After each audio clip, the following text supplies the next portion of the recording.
बच्चों, इससे पहले वाली वीडियो में मैंने आपको जर्नली जो जानकारी दी थी वो वर्ग और वर्गमूल के बारे में दी थी, जिसके लिए आप कक्षा 6वीं में या 7th में पढ़कर आए हैं। वर्ग के बारे में बताया, वर्ग क्या होता है, वर्गमूल के बारे में बताया था कि किस तरह निकलता है। अब आपको कुछ संख्याएं मैं लिखूंगा जिनके वर्ग और वर्गमूल बताऊंगा, वो आपको याद करने हैं। इनको याद करना क्यों जरूरी है? क्योंकि जब मैं भाग विधि से वर्गमूल बताऊंगा तो इनकी आवश्यकता पड़ेगी। तो सबसे पहले देखिए, मैंने लिखा है अंक और उसके बाद लिखा हुआ है वर्ग। इसका वर्ग और इसी तरह मैं बताऊंगा वर्गमूल। जैसे एक है, एक का वर्ग होता है एक। दो, दो का वर्ग हो जाएगा 4। तीन, तीन का वर्ग 9। फिर 4 का वर्ग 16। 5 का वर्ग 25। 6 का वर्ग 36। 7 का वर्ग 49।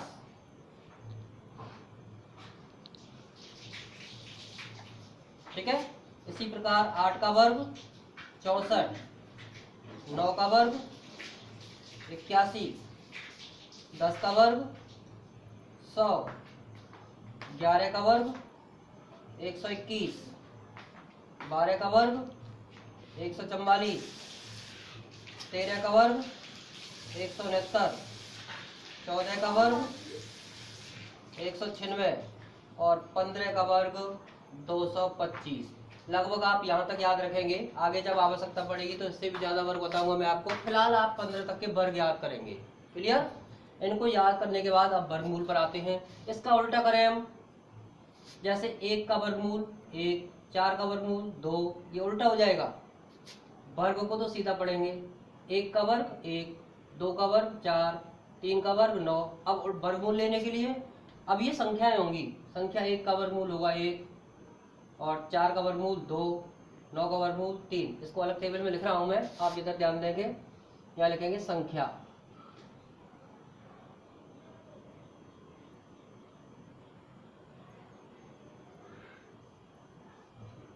और इधर आएगा आपका वर्गमूल। ठीक है। तो संख्या जैसे 1 ली, 1 का वर्गमूल क्या होता है?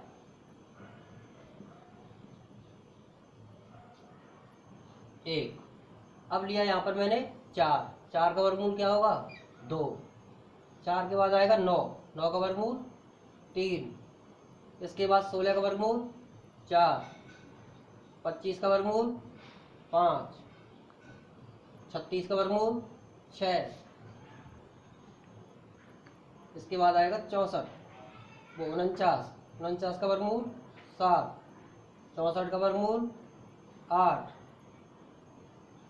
81 का वर्गमूल 9। 100 का वर्गमूल 10। 121 का वर्गमूल 11।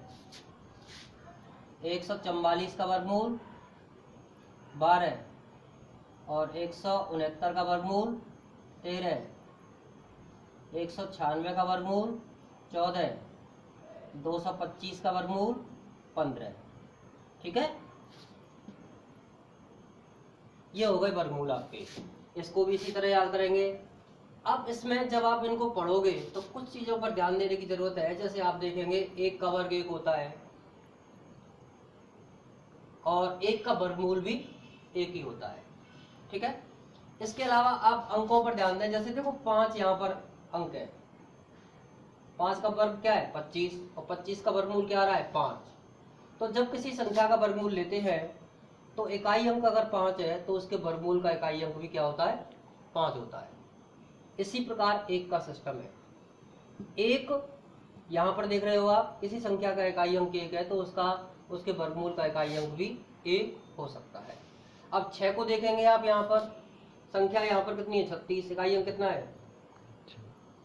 6 और वर्गमूल कितना आ रहा है इसका? 6। लेकिन ये 5 के लिए 5 जैसा नहीं है। यहाँ पर जाओ 4 पर, आप इकाई अंक कितना है? 4।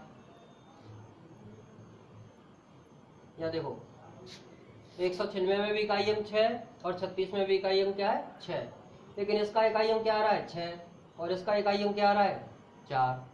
तो अगर किसी संख्या का इकाई अंक 6 होता है, क्या होता है 6, तो उसके वर्गमूल का इकाई अंक या तो 6 होगा या फिर 4 हो सकता है। इसके बारे में मैं आपको आगे बताऊंगा, फिलहाल आप इतना ही याद करेंगे जिससे कि आप भाग विधि से वर्गमूल सीख सकें। ठीक है, याद करें इसको।